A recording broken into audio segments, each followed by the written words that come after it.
Good evening. Welcome to South Asia Newsline. I'm Uzma Jafri. Here are the top stories we are tracking for you on Wednesday, the 8th of November. India's Congress observes Black Day on demonetization anniversary.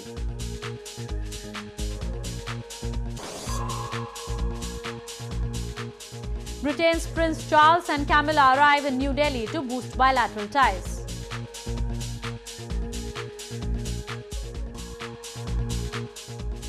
And NATO Chief Stoltenberg says foreign troops in Afghanistan to increase.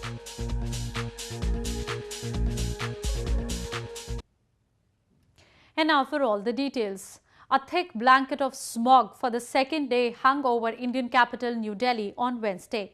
Air quality levels deteriorated and visibility plunged in the city and neighbouring areas.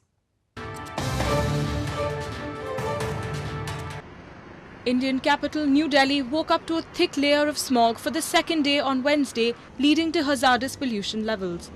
Pollution continued to hit dangerous level in several areas of the city, and the visibility early in the morning remained low, causing problems in rail and flight movement. High moisture level in the air is said to have trapped emission from local sources and hanging low over the city in the absence of wind. All primary schools in the city remained closed due to the rising pollution. However, secondary schools were functional. आंखों में जलन हो रही है एक तो और खांसी और तबीयत भी खराब हो जाती है इस घर जाने के बाद. An official of the Indian Medical Association or IMA, who had earlier said the city was witnessing a public health emergency, on Wednesday said that pollution levels could go down in the coming days. अभी भी ये dangerous level पे है, कल से थोड़ा कम है और एक्सपेक्टेड भी है, कल और कम होगा और परसों से हवा चलने की उम्मीद है तो पोल्यूशन लेवल कम होगा. जैसे बारिश होती है, तूफान आता है, लोग घरों में बैठते हैं, ऐसे ही पार्टिकुलेट मैटर की पोल्यूशन की बारिश हो रही है, तो वही प्रिकॉशंस आपने लेनी है. Meanwhile, an official of Centre for Science and Environment, a research and advocacy group, said the Delhi government had been directed to implement the odd-even car rationing scheme in case the situation deteriorated further. Moving on, it's been a year since Indian Prime Minister Narendra Modi made a surprise announcement to ban high-denomination banknotes to eliminate fake Indian currency notes and curb terrorism. On its first anniversary, India's opposition Congress Party on Wednesday staged nationwide protests, terming the day as Black Day.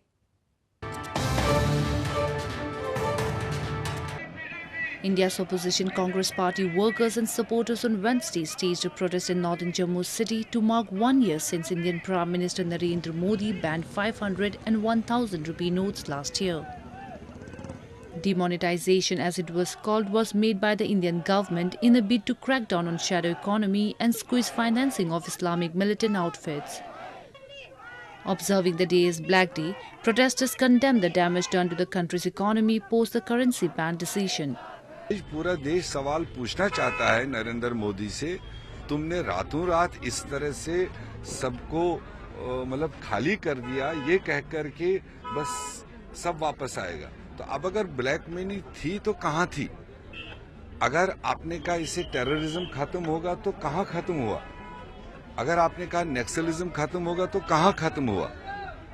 तो लिहाजा ये सारे सवालात जो देश की जनता के मन में थे, उसकी अक्कासी करने के लिए, उसकी रहबरी करने के लिए आज पूरे देश में कांग्रेस पार्टी और दूसरी मेन अपोजिशन पार्टीज जनता की आवाज बनकर सड़कों पर है. Protests were also held in Raipur city of India's central Chhattisgarh province by Congress Party workers and supporters. Meanwhile, BJP workers also held counter-protests against Congress Party members for promoting corruption and criticizing the decision of banning notes. गरीब जनता खुश है, वो घोटालेबाज नेता जिनको काला धन रद्दी के भाव में हो गया, वही नोटबंदी के विरोधी हैं. गरीब जनता तो आज खुशी मना रही है और निश्चित रूप से एक साल में गरीब जनता और गरीब और अमीर के बीच में जो दूरियां थी, उसको नोटबंदी के माध्यम से नरेंद्र मोदी ने कम किया है. Demonetization is said to have wrecked the primarily cash-reliant rural economy, worsening of agriculture sector due to cash shortages, plunging demand and collapsing prices. Meanwhile, Prince of Wales Charles Philip Arthur George with his wife Duchess of Cornwall Camilla arrived in India on Wednesday. The royal couple is on a two-day visit to the country, also met Indian officials in capital New Delhi. This is Prince Charles' 9th visit to India, aimed at strengthening bilateral relations between the two nations. The visit is a part of the couple's 10-day tour to Singapore, Malaysia, Brunei and India. In news from Pakistan, the Accountability Court hearing corruption cases against Pakistan's ousted Prime Minister Nawaz Sharif and his family on Wednesday dismissed his plea seeking the clubbing of the three references into one. Sharif on Wednesday appeared before the court along with his daughter Maryam and son-in-law Muhammad Safdar. After announcing its decision, the court formally framed charges against Sharif in person, as previously his legal representative had appeared on his behalf for the indictment on October 19 and 20. The next hearing in the reference is scheduled to be held on November 15. Hundreds of people on Tuesday attended the funeral prayers of a consular official in Islamabad who was shot dead in Afghanistan on Monday. Pakistan's foreign ministry condemned the incident and demanded heightened security from Afghan government for its diplomats in the country.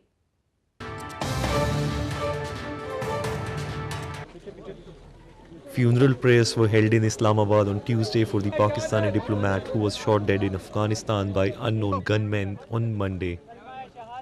Pakistani consular official Nayyar Iqbal Rana was killed after being hit by 5 bullets by bike-borne assailants near his residence in Afghanistan's eastern Jalalabad city. Pakistan's foreign minister Khwaja Asif and senior foreign ministry officials were among the hundreds who attended Rana's funeral.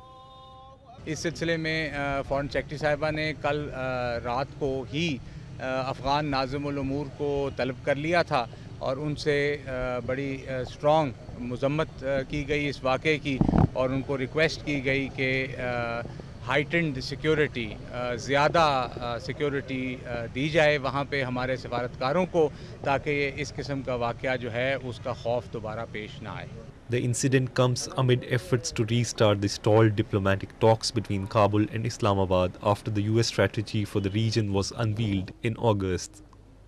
Relations between Afghanistan and Pakistan have been going through a stormy period over several issues, including disputes over the Torkham border crossing, which Pakistan has closed periodically.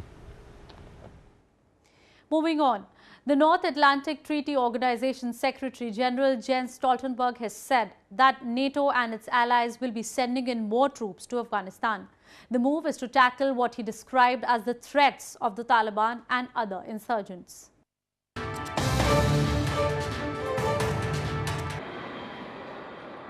NATO Secretary-General Jens Stoltenberg on Tuesday said that NATO will agree on the decision to send about 3,000 additional troops to Afghanistan for training missions. He made the statement at a press conference ahead of the two-day North Atlantic Council meet, which opens on Wednesday. Stoltenberg said that about half of the new personnel will come from the United States and the rest come from other NATO members and partners. On being asked about Afghanistan-Pakistan tensions, Stoltenberg said that NATO has regular dialogue with Islamabad on certain issues, including the sanctuaries that the insurgent groups have in the country. He said that stalemate on peace talks needs to be broken and the Taliban must know they cannot win on the battlefield. Stoltenberg said that NATO and its partners will review the resolute support mission in Afghanistan together. News from Nepal. The European Union has officially launched its election observation mission for the upcoming parliamentary and provincial polls in Nepal. The chief observer and the head of the mission hailed Nepal's effort to hold federal and provincial polls shortly after conducting local polls.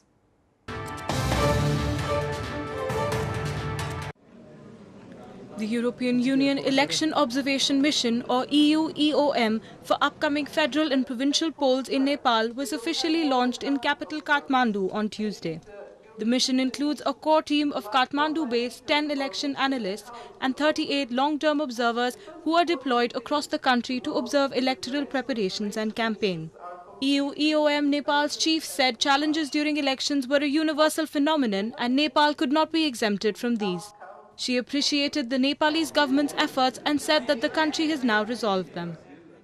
The fact that you have the local elections recently done in September and that you are having now 2 rounds of the elections are making a great challenges as well for the organizers. But I don't see the problems in implementing, as I already said, with the all great willingness from the side of the government and with the all efforts that they made. And Nepal will witness first and second phase polls on November 26th and December 7th respectively.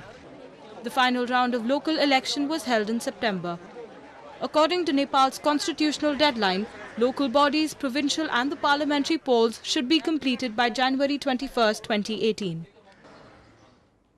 Belgian King Philippe on Wednesday took part in an India-Belgium Business Forum meet in New Delhi to boost economic ties between the two nations. The Belgian King later also inaugurated an exhibition on the shared World War I history of the two countries. Belgium's King Philip on Wednesday attended an India-Belgium Business Forum meet in New Delhi to strengthen bilateral economic relations among the two nations. The event, organized by Confederation of Indian Industries or CII and Federation of Belgian Enterprises, was attended by Indian and Belgian CEOs. India's junior civil aviation minister Jayant Sinha was also present during the event. While addressing the event, King Philip said that his country wants to combine its strengths with India to build an innovative partnership. We have always learned from each other. Today, however, this fruitful interaction is not only easier than ever, it is also more necessary than ever. Later, the Belgian king, along with his wife Queen Mathilde, took part in an event to commemorate the centenary of the Great War and India's contributions in it. They also inaugurated India in Flanders Field exhibition on the shared World War I history of the two countries. The royal couple is on a 7-day visit to boost trade and investment ties between the two countries. Thousands of devotees in India's northern Jammu and Kashmir province thronged the shrine of a legendary farmer saint and his daughter as a 9-day-long fair commenced in Jammu district.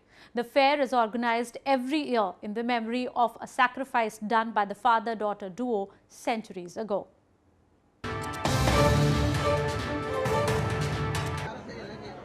Scores of devotees in India's northern Jammu and Kashmir province thronged the shrine of a legendary farmer and his daughter on Tuesday to seek blessings and witness an annual fair in Jammu district. People from across the country paid obeisance to the legendary farmer Baba Jitto and his daughter Bua Kwari at the shrine and offered prayers in front of their idols. The fair, along with different swings, exhibited variety of articles ranging from pottery, utensils and toys to books on Baba Jitto. बहुत बड़ा मेला है और बहुत ही इसमें मतलब आदमी को शांति मिलती है और मैं भी यहाँ से बाबा के तालाब में जो इनका मंदिर है बाबा जी का और वहाँ तालाब में नहाते हैं। जो भी आदमी को इंसान को कोई दुख दर्द होता है शरीर में तो नहाने से तकरीबन सच्चे मन से आओगे तो बाबा जी के दर्शन होंगे और उसका मन साफ हो जाएगा और जो भी उनके कोई बीमारी छोटी मोटी वो ठीक हो जाती है। The fair is organized every year remembering the sacrifice of the father-daughter duo that fought against exploitation of farmers centuries ago. It is also a tribute to the courage and humility of farmers who were cheated by their landlords in history. Well, that's all we have for you from South Asia this evening. Now our viewers can watch the show on SouthAsiaNewsline.com. You can also visit us on Facebook.com/SAsiaNewsline and follow us on Twitter @SAsiaNewsline. That's all in tonight's edition. We will see you same time tomorrow. Good night.